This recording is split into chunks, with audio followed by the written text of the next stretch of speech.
નામો પણ હવે સ્પષ્ટ થઈ રહ્યા છે, દિગ્ગજ ચહેરાઓની હાર પણ થઈ રહી છે અને દિલ્હીની જનતા ખરેખર આ વખતે શું ઈચ્છતી હતી તે આ પરિણામમાં અત્યારે દેખાઈ રહ્યું છે। આપણી સાથે ગેસ્ટ પણ જોડાયેલા છે, અત્યારે પ્રતિક્રિયાઓ પણ આવી રહી છે। સૌથી પહેલા એ સાંભળી લઈએ।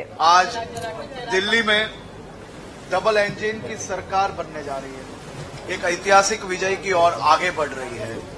दिल्ली में झूठे वादों की, फरेबियों के शीश महल का आज कहीं ना कहीं खात्मा हो गया है। जिस प्रकार से मैं रुझान देख रहा हूं, दिल्ली के मुख्यमंत्री, पूर्व मुख्यमंत्री एवं कई भ्रष्टाचार से जुड़े हुए आपके बड़े नेताओं को हार का सामना करना पड़ रहा है।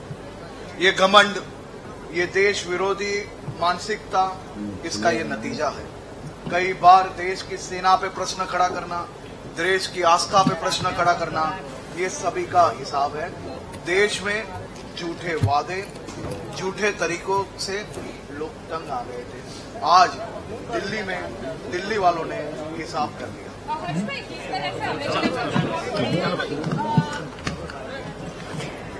तो गृह राज्य मंत्री हर्ष संघवीए प्रतिक्रिया आपी છે અને ભારતીય જનતા પાર્ટીની જીત થઈ છે, ખુશી પણ તેમણે વ્યક્ત કરી છે અને તેમણે શુભકામનાઓ પણ પાઠવી છે। દિલ્હીમાં ભારતીય જનતા પાર્ટીની જીત પર ગૃહ રાજ્યમંત્રી હર્ષ સંઘવીનું નિવેદન પણ આપણે સાંભળ્યું અને હવે ચર્ચા ફરી એક વખત કરવી છે। રાજેશભાઈ, સૌથી પહેલા તમારાથી શરૂઆત કરવી છે, કારણ કે આ ચૂંટણીની અંદર આપણે આમ ઘણા વિવાદિત નિવેદનો પણ જોયા। ચૂંટણી જાહેર થઈ એ પહેલાથી જ બહુ ચર્ચામાં હતી અને આ વખતે કંઈક પરિવર્તન થશે અથવા તો કંઈક અલગ થશે એનો અંસાર આપણને પહેલેથી આવી જ ગયો હતો, પણ દિગ્ગજોની હાર થવા પાછળનું કારણ એ પણ સમજવું છે અને દિલ્હીની જનતાએ શું સંદેશો આપ્યો છે આ દિગ્ગજોને હાર અપાવીને। દિલ્હીની જનતાએ એક સ્પષ્ટ સંદેશ આપ્યો છે। તમે જે બદલાતી રાજનીતિની સાથે જોડાયા હતા એ રાજનીતિ પણ જયારે જૂની પુરાણી સિસ્ટમની અંદર ઢળી જતી હોય ત્યારે ડિફરન્સ બહુ રહેતો નથી હોતો।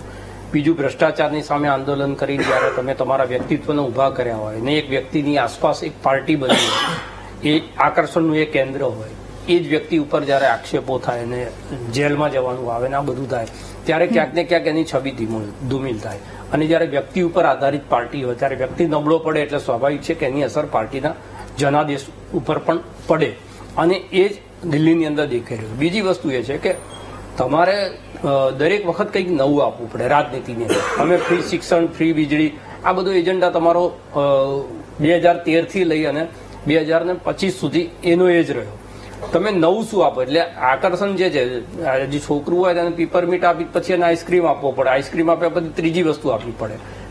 સૌથી મોટો તકલીફ હતી આમ આદમી પાર્ટીમાં કે એની પોલિટિકલ આઈડિયોલોજી શું છે એ આજ સુધી કોઈને ખબર નથી। આજે કોંગ્રેસ છે તો કોંગ્રેસની આઈડિયોલોજી, ભારતીય જનતા પાર્ટીની વિચારધારા, એની આપણે ચર્ચા કરીએ છીએ, પણ વિચારધારાની દ્રષ્ટિએ એમની વિદેશ નીતિ શું હોય, એની અર્થનીતિ શું હોય, એ દેશ માટેનું એમનું વિઝન શું છે, રાષ્ટ્રીય પાર્ટી ત્યારે બની ગયા હોય ત્યારે રાષ્ટ્રીય વિઝન પણ લોકો સમક્ષ આવવું જોઈએ, એ વિઝન નથી આવ્યું। એની સામે ભારતીય જનતા પાર્ટીએ જે ત્યાં આગળ એમનો પ્રચાર કર્યો અને એ પ્રચારનું મુખ્ય માધ્યમ જ એ રહ્યું કે ભાઈ જે લોકો આ ભ્રષ્ટાચારની સામેની વાત કરવા આવ્યા હતા એ લોકો તો બધા જ ગોટાળાની અંદર જેલની અંદર ગયા છે અને એક કામ કર્યું। બીજું, જે સાદગીની વાત કરી હતી કે ભાઈ અમે લાલ લાઇટ વાળી ગાડી નહીં લઈએ, અમે તો તમને ખબર હોય તો પહેલી વખત ચૂંટણી જીત્યા ત્યારે કોઈક રિક્ષામાં ગયું હતું, કોઈ સાયકલ ઉપર ગયું હતું, આ બધા દ્રશ્યો આપણે જોયા હતા। ખુદ મુખ્યમંત્રી એમની વેગનારમાં કાર્યાલય સુધી જતા હતા। એના પછી જે એમના શીશ મહેલની વાત આવી, આ બધો નેરેટિવ જે છે તમારું જ જે કીધેલી વાત છે લોકોને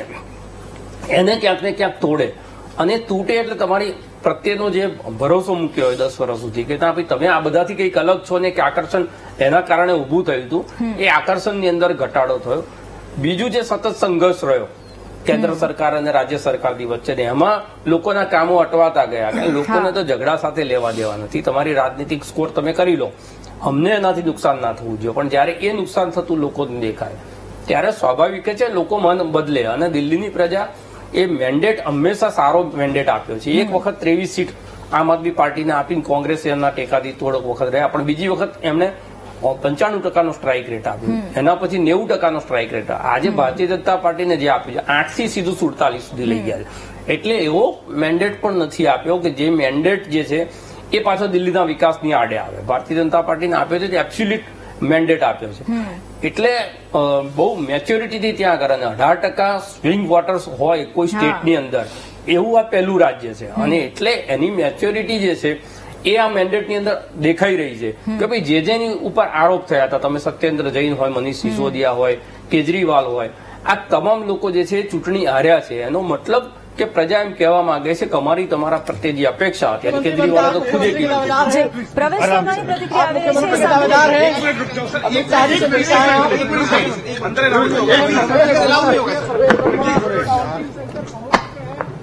કે પ્રવેશ વર્મા એક એવો ચહેરો કે પૂર્વ મુખ્યમંત્રી અરવિંદ કેજરીવાલને હરાવ્યા છે, એટલે સ્વાભાવિક રીતે દીપકભાઈ એક ખુશી હોય, કારણ કે पूर्व मुख्यमंत्री सतत चर्चा में रहा है. आर के पुरम की जनता को धन्यवाद करना चाहता हूं, साथ ही कार्यकर्ताओं को और हमारे देश के माननीय प्रधानमंत्री नरेंद्र मोदी जी का विशेष तौर पर धन्यवाद है. उनकी योजनाएं उनके नाम पर चुनाव जीते हैं तो उनका विशेष तौर पर धन्यवाद करना चाहता हूं. मैं अपनी विधानसभा लोकसभा में हम 900 वोट से लूज कर गए थे. पार्टी हमारी सीट को सी कैटेगरी मान रही थी, पर भगवान की कृपा, मोदी जी का आशीर्वाद, आर के पुरम की जनता और कार्यकर्ता सबके मिक्सचर की वजह से 14,500 से ज्यादा वोट से अभी फाइनल राउंड खत्म हुआ है.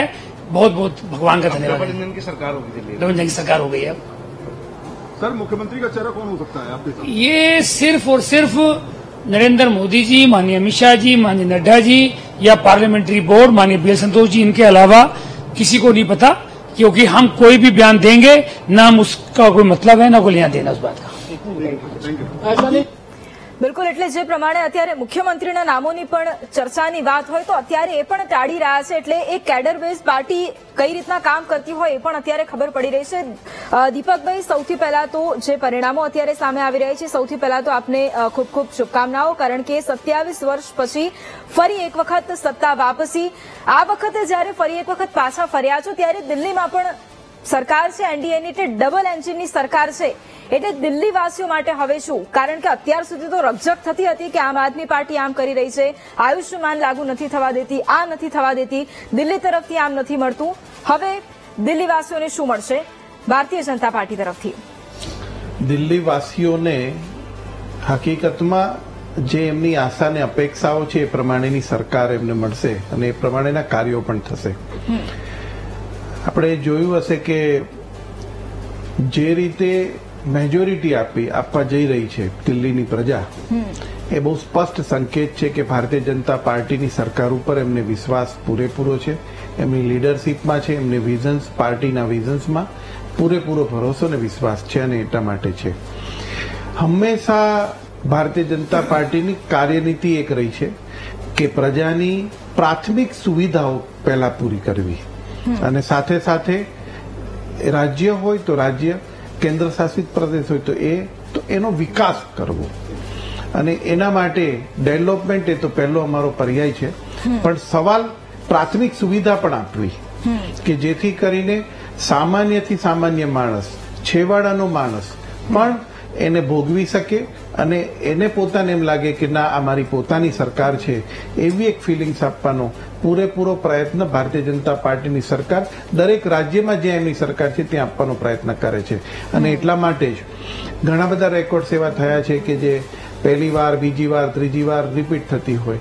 એન્ટી ઇન્કમ્બન્સીની ક્યાં પણ જરા પણ એને અસર નથી નડતી હોતી. એટલે કહેવાનો મતલબ કે જે કંઈ ભારતીય જનતા પાર્ટી પોતાના સંકલ્પ પત્રમાં જે કહે છે એ વાયદા પૂરા કરે છે. એ આપે જોયું હશે કે કેન્દ્રની સરકાર હોય કે રાજ્યની સરકાર હોય, જેવા કામ કદાચ આપણે કલ્પના પણ નહીં કરેલી હોય એવા કામ ભારતીય જનતા પાર્ટીની સરકારે છેલ્લા 10 વર્ષમાં કરેલા છે. એટલે હું માનું છું ત્યાં સુધી જરા પણ ચિંતા કરવાની જરૂર નથી. આપે જે મને અભિનંદન પાઠવ્યા છે એનું સાથે આપને થેન્ક્સ કહું છું. બીજું કે સાથે સાથે જવાબદારી પણ અમારી વિશેષ બને છે, અને એટલા માટે છે કારણ કે દિલ્હી એ સેન્ટર પોઈન્ટ છે ને એના લીધે બધા રાજ્યો ઉપર, બીજા બધા રાજ્યો ઉપર પણ આની ઇફેક્ટ પડતી હોય છે. અને મને પૂરેપૂરો ભરોસો છે ભારતીય જનતા પાર્ટીની સરકાર એ એના આપેલા સંકલ્પ પત્રની અંદર તમામ જે છે સંકલ્પો કરેલા છે એ બધા પૂર્ણ કરશે. બિલકુલ. રાજેશભાઈ, 0-0-0 હવે હેટ્રિક થઈ ગઈ છે ઝીરોની. 15 વર્ષ વીતી ગયા, કર્યું શું? કારણ કે 0 થી ક્યાંય આગળ નથી વધી રહ્યા, હવે 0 પર જ રહેવાનું છે. ચૂંટણીની અંદર તમે ઝીરો કીધું, શૂન્યમાંથી સર્જન થાય અને શૂન્યથી જ આગળ વધાય. ગણતરીની શરૂઆત પણ શૂન્યથી તમે કરી શકો. પરંતુ ચોક્કસપણે અમે જે મહેનત દિલ્હીની અંદર કરી રહ્યા છે 100% એની અંદર એ મહેનતની અંદર કેમ કે કમી છે. એટલે પ્રજા સુધી અમે વાત અમારી એને સીટોમાં જે વોટ પર્સન્ટેજ મળે છે એને સીટોમાં કન્વર્ટ નથી કરી શક્યા. તો દિલ્હીની અંદર કેમ કે હજુ વધુ મહેનતની જરૂરત છે. પરંતુ અમે છેલ્લા 15 વર્ષથી 15 વર્ષ પહેલા છેલ્લા લગભગ 10 વર્ષ સુધી 15 વર્ષ સુધી શીલા દીક્ષિત એટલે કોંગ્રેસની સરકાર હતી ને પછી આમ આદમીની સરકાર બની અને 27 વર્ષ પછી ભારતીય જનતા પાર્ટીને દિલ્હીની પ્રજાએ અત્યારે મેન્ડેટ આપ્યું છે. પરંતુ કેમ કે હું સમજુ છું ત્યાં સુધી દિલ્હીની અંદર જે હાલની ચૂંટણી થઈ એમાં કોંગ્રેસે ખૂબ સારી રીતે લડત આપી છે, ખૂબ સારી રીતે ગ્રાઉન્ડ ઉપર કરી છે અને વધુ મહેનત આવનાર દિવસમાં વધુ મહેનત કરીશું અને વધુ સારી રીતે પ્રજાની વચ્ચે જઈશું. ચૂંટણીના પરિણામોમાં કાં તો હાર મળે કાં તો જીત મળે. જીત અમને મળી છે, અમને અભિનંદન. હાર મળી છે તો અમે અહીંથી વધુ આગળ વિચારીને આગળ વધીશું. બિલકુલ. બિપિનભાઈ, સવાલ આપને, કારણ કે ભારતીય જનતા પાર્ટી સત્તામાં આવી ગઈ. હવે જ્યારથી જ આમ આદમી પાર્ટી આવી, આમ આદમી પાર્ટી બની, આમ આદમી પાર્ટીનો લોગો બહાર આવ્યો, ત્યારથી આમ આદમી પાર્ટીને દિલ્હીમાં તો સત્તાની આદત હતી, પરંતુ હવે એક વિપક્ષની ભૂમિકા પણ ભજવવી પડશે. આખું એક વર્ષ આરોપો જ આરોપો, આક્ષેપો જ આક્ષેપો થયા છે આમ આદમી પાર્ટી ઉપર. હવે એ વિપક્ષની ભૂમિકા એમણે કેવી રીતે નિભાવવી પડશે? કારણ કે એક જવાબદારી તો એમને આપી છે દિલ્હીની જનતાએ, એ વિપક્ષની જવાબદારી આપી છે, એટલે એ કેવી રીતે નિભાવવી પડશે હવે? મુખ્યત્વે આપમાંથી જે અત્યારે હાલમાં જે એક્સ સીએમ જે આરટીસી જે છે એ મુખ્યત્વે જે છે જીત્યા છે, તો એ જે છે મુખ્યત્વે મને લાગે છે કે વિરોધ પક્ષના નેતા તરીકે આવશે અને જે પણ જે ગ્રાઉન્ડ રિયાલિટી જે છે મુખ્યત્વે હવે જે છે જે આપ પહેલા શાસનમાં નહોતું કરતું એ એના કરતાં વધારે જોરથી અને એની જે છે કે રજૂઆતો વિધાનસભામાં કરી શકશે એવું મને લાગે છે. એટલે જે લોકોના સામાજિક આર્થિક જે વિકાસના પ્રશ્નો છે એ તમામ પ્રશ્નોની રજૂઆત કરે તો મને લાગે કે બીજેપીને સામે શાસન કરવામાં પણ એમને બંને રીતે એટલે કે એમના સંકલ્પ પત્ર જે છે એ કડક રીતે એટલે ચુસ્તપણે એમને અમલ કરવો પડે, એ પણ એક ગવર્નન્સના પોઈન્ટ ઓફ વ્યૂ એમને એક સપોર્ટ મળી શકે.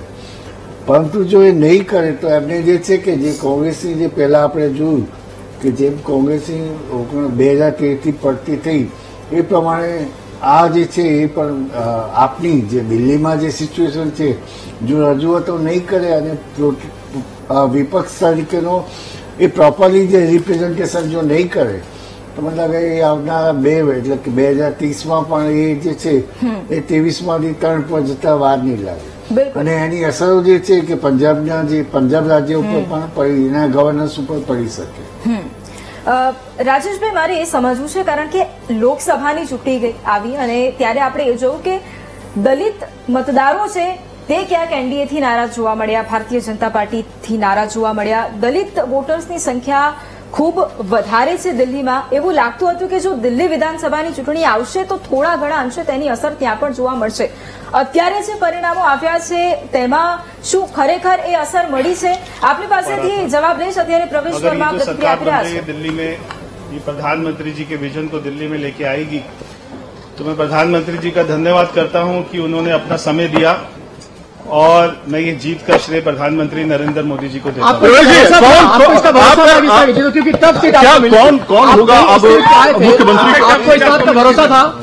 मैं दिल्ली की जनता का बहुत बहुत एक बार फिर से धन्यवाद करता हूं और ये जीत ये प्रधानमंत्री नरेंद्र मोदी जी की जीत है, ये सभी दिल्ली वासियों की जीत है.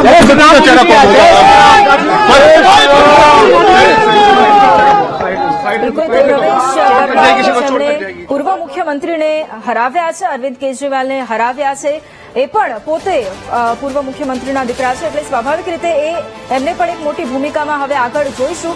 રાજેશભાઈ, દલિતોની વાત કરતા હતા. દલિતોનો ઝુકાવ આ વખતે શું ભારતીય જનતા પાર્ટીમાં જોવા મળ્યો છે, એટલે વિશ્વાસ કદાચ વધ્યો છે હવે, કેમ કે લોકસભામાં કંઈક અલગ ચિત્ર થોડું જોવા મળ્યું હતું. એટલે ભારતીય જનતા પાર્ટીનો ફાયદો થયો છે. જે પૂર્વાંચલી મતદારો છે એની જે 29 સીટો ઉપર જેમનો પ્રભાવ છે એમાંની 21 સીટ ભારતીય જનતા પાર્ટી આગળ છે, કાં તો એમાંથી જીતી શકે એવી પરિસ્થિતિ છે. એનો મતલબ એ થયો કે દિલ્હીની બોર્ડર ઉપર જે અત્યારે કુંભનો આખો એક કાર્યક્રમ ચાલી રહ્યો છે એની સાથે સાથે ઉત્તર પ્રદેશના મતદારો હોય, બિહારના મતદાર હોય એનો સપોર્ટ ભારતીય જનતા પાર્ટી પાસે ગયો છે. એનો ઓવરઓલ જયારે બધી જ કોમ્યુનિટીના વોટ તમને મળે ત્યારે તમારો વોટ શેર જે છે 48% સુધી પહોંચે. એટલે ચોક્કસ એ વાત છે કે એ વખતે સંવિધાનનો એક મુદ્દો બનાવ્યો હતો અને અનામત છીનવાઈ જશે આ પ્રકારની વાતો કરી હતી. એના કારણે દલિતોના વોટ્સ વિપક્ષમાં ટ્રાન્સફર થયા હતા. પણ આ ચૂંટણીની અંદર એ પાર્ટી બેઝ વોટિંગ થયું હોય એવું વધારે લાગી રહ્યું છે અને એટલા માટે આજે દેખાઈ રહ્યું છે ચૂંટણીનું પરિણામ એ બિલકુલ ઉલટ થઈ ગયું છે. 62 થી 23 સુધી આવવું આમ આદમી પાર્ટીનું અને ભારતીય જનતા પાર્ટીનું 8 થી 47 સુધી પહોંચવું એ આખું જે રિઝલ્ટ છે અને બાટલીને દિલ્હીના લોકોએ ઊંધી કરી નાખી છે. અને એની વ્યાપક અસરો જે છે, તમે જે હમણાં સવાલ પૂછ્યો કે આમ આદમી પાર્ટી વિપક્ષની ભૂમિકા, તો એની ફ્લેવર જ વિરોધ કરવાની છે. એ આંદોલનમાંથી ઉભી થયેલી પાર્ટી છે એટલે વિપક્ષ તરીકે વધારે આક્રમક થશે. કોંગ્રેસ જે છે એને સત્તા જોઈ હતી 50 વર્ષ સુધી એટલે એને વિરોધ પક્ષની ભૂમિકાનું બહુ ખબર જ નહોતી અને પછી એ લોકો અચાનક વિપક્ષમાં આવી ગયા છે. પણ આમ આદમી પાર્ટી માટે નથી. એટલે હમણાં જ કોઈકનું સ્ટેટમેન્ટ હું સાંભળતો તો એમણે બહુ સરસ વાત કરી હતી કે ભાઈ કેજરીવાલ બેકાર થાય ને એટલે એ વધારે માથાનો દુખાવો થઈ શકે, કારણ કે પહેલા દિલ્હી સુધી સીમિત હતા. એમનો જે ઝઘડો છે દિલ્હી અને કેન્દ્ર સરકારની વચ્ચે રહેતો હતો ને એની અંદર ખૂબ જ વ્યસ્ત રહેતો હતો વ્યક્તિ. હવે ત્યાંથી બહાર નીકળશે દિલ્હીથી એટલે એમને હરિયાણા, ગુજરાત, પંજાબ જે જવું છે એટલે વિપક્ષની ભૂમિકા આ જોઈ નહીં કરી શકે. અને આ જે સમાચાર પણ અત્યારે આપણે જોઈ રહ્યા છે, સત્યેન્દ્ર જૈન પણ પોતે ચૂંટણી હારી ગયા છે. એટલે આ દિગ્ગજોની હાર જ દર્શાવે છે કે જનતાને હવે આ લડવું ઝઘડવું એ નથી જોઈતું. એમને તો જોઈએ છે કે કામ થવા જોઈએ. જો કામ નહીં થાય તો પછી તમને જાકારો તો આપવાનો છે રાજેશભાઈ. અને ત્રણે જેલમાં ગયેલા લોકો ત્રણે ચૂંટણી હાર્યા છે અને એમાં કેજરીવાલે એમ કીધું હતું કે લોક અદાલતની અંદર અમારો ચુકાદો થશે. ત્યારે લોક અદાલતે એ ચુકાદો આપી દીધો કે ભાઈ તમે જે વાત લઈને પ્રમાણિકતાની, ઓનેસ્ટીની બદલતી રાજનીતિ લઈને આવ્યા હતા એની અંદર ક્યાંક ને ક્યાંક તમે તમારી જાતને નિર્દોષ સાબિત નથી કરી શક્યા અને એની જે સજા છે એ લોક અદાલતમાં પણ મળી છે. ન્યાયિક અદાલતમાં હજી બધું પેન્ડિંગ છે પણ લોક અદાલતની અંદર એ સજા મળી છે અને લોકતંત્રની અંદર લોકો જે છે સૌથી સર્વોપરી હોય છે. એટલે હવે આગળની રાજનીતિ માટે તમે જો સૌથી મોટો ડેલ્ટામાં ઇન્ડિયા ગઠબંધનને લાગ્યો છે કે જે આમ આદમી પાર્ટી એટલે આમ આદમી પાર્ટી એટલે કોંગ્રેસ છે ને એ એવું લાગે છે કે ધીરે ધીરે ભસ્માસુરની ભૂમિકામાં આવતી જાય. કોંગ્રેસનો હાથ જેને જેને પકડ્યો એ લોકો ખતમ થઈ ગયા. મહારાષ્ટ્રની અંદર તમે જુઓ કે મહારાષ્ટ્ર સાથે શિવસેના અને એનસીપી કોંગ્રેસ સાથે જેવી ગઈ એની સાથે બંનેનો ગ્રાફ ઘટી ગયો અને કોંગ્રેસનો તો એ બંને કરતા નબળો દેખાવતો. અહીંયા આગળ તમે 6 મહિના પહેલા આમ આદમી પાર્ટી કોંગ્રેસ સાથે ગઈ અને એનું બહુ મોટું નુકસાન જે છે આમ આદમી પાર્ટીના જે વોટર્સ છે એ લોકોને થયું છે, કારણ કે એમને એમ હતું કે ભાઈ આમની સામે તો તમે લડ્યા હતા અને શીલા દીક્ષિતની દિલ્હી યાદ કરાયા પછી પણ કોંગ્રેસને શીલા દીક્ષિતના દીકરાની ડિપોઝિટ જતી રહે.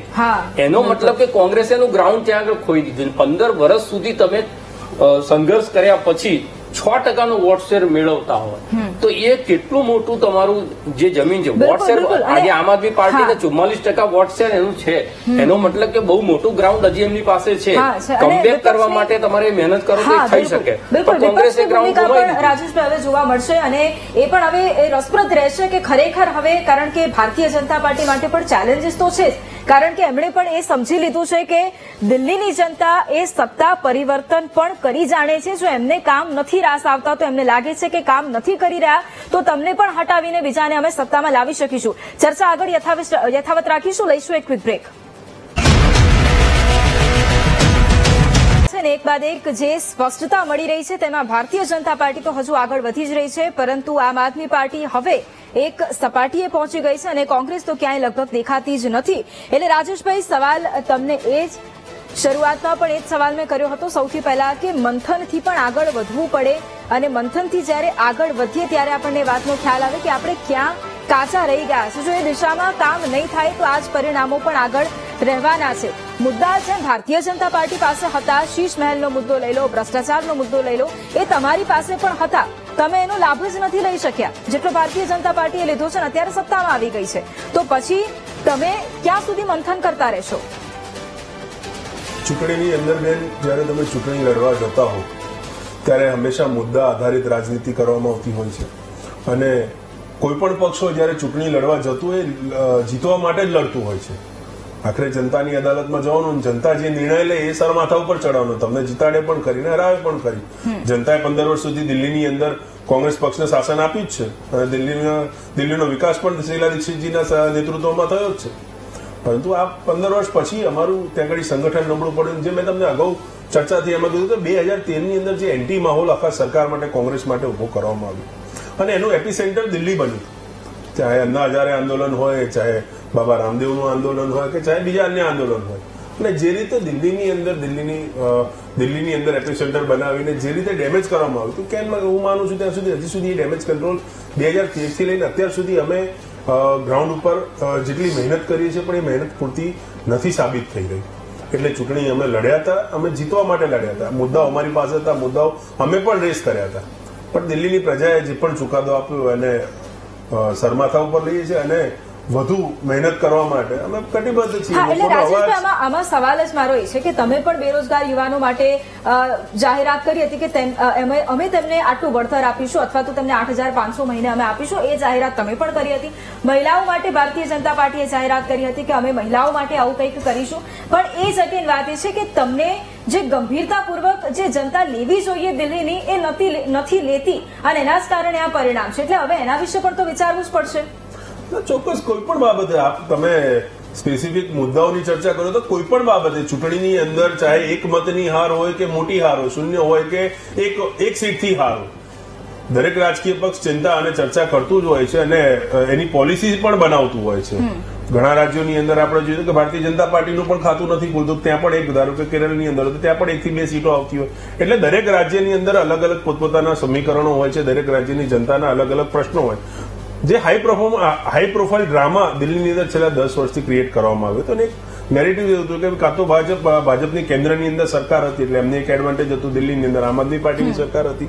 એ બેટલની અંદર કદાચ અમારા કાર્યકર્તાઓ ત્યાં સુધી લોકો સુધી પ્રોપર ચર્ચા પોતાની વાત ના પહોંચાડી શકે. એના પરિણામે કદાચ આજે સીટોની અંદર શૂન્ય છે, પણ વોટ શેર ભલે નોમિનલ વોટ શેર પણ વધ્યો તો કોંગ્રેસનો બી વોટ શેર છે જ. લોકોએ થોડા સીટની અંદર કન્વર્ટ નથી કરી, પણ ગઈ વખતે ચૂંટણીની તમે જુઓ કે 4% તમારો વોટ શેર હતો, એને થઈને સીધો ડબલ એટલે 8% ઉપર આવ્યા.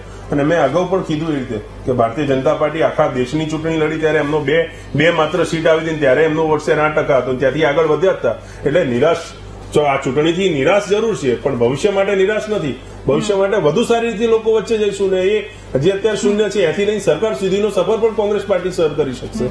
ઓકે, એટલે એ તમે ભારતીય જનતા પાર્ટીની વાત કરી. જો કે એ તો શરૂઆત હતી, આ તો તમે આટલા વર્ષો શાસન કર્યું, દરેક રાજ્યોની અંદર શાસન કર્યા પછી અત્યારે આ પરિસ્થિતિ છે અને ગંભીરતા નથી જળવાઈ રહી, તો લોકો તમને ગંભીરતાપૂર્વક નથી જોઈ રહ્યા, એ સૌથી મોટો સવાલ છે. અને દરેક રાજ્યોમાં આ પરિસ્થિતિ છે, એવું નથી કે એક રાજ્યની અંદર, દરેક રાજ્યોમાં આ પરિસ્થિતિ અત્યારે છે.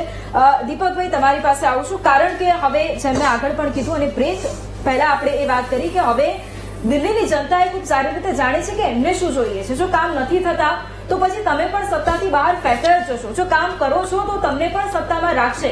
એટલે ભારતીય જનતા પાર્ટી માટે તમે વાતો ભલે મોટી મોટી કરી હોય કે ડબલ એન્જિનની સરકાર છે એટલે હવે આ કામ થઈ જશે, પેલું કામ થઈ જશે, એટલે હવે તમારે કરવું પડશે.